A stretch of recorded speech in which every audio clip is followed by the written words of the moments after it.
नमस्कार, ज्योती अन्नपूर्ण किचनमध्ये तुमचं स्वागत आहे।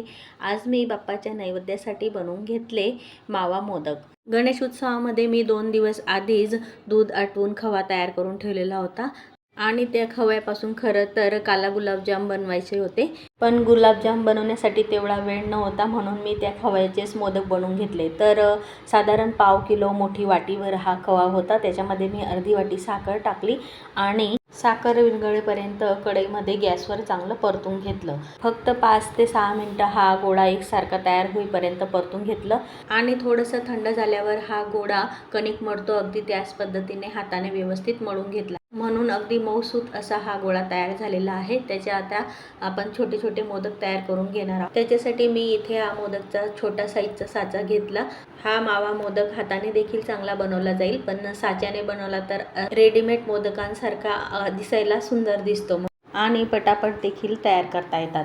बाजारात मार्केटमधून आणण्यापेक्षा घरच्या घरी अशा पद्धतीने मोदक प्रसाद जर बनवला ना तर आपल्याला एक वेगळं समाधान देखील असतं आणि कमी खर्चात कमी वेळेत झटपट असा बाप्पासाठी प्रसाद नैवेद्य तयार करता येतो।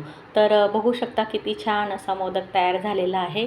या गणेश उत्सवामध्ये असे मोदक तुम्ही देखील नक्की तयार करा आणि व्हिडिओ आवडल्यास जास्तीत जास्त लाईक, शेअर, चॅनलला सबस्क्राईब करायला अजिबात विसरू नका। पुन्हा भेटू अशाच नवीन रेसिपीसह। धन्यवाद।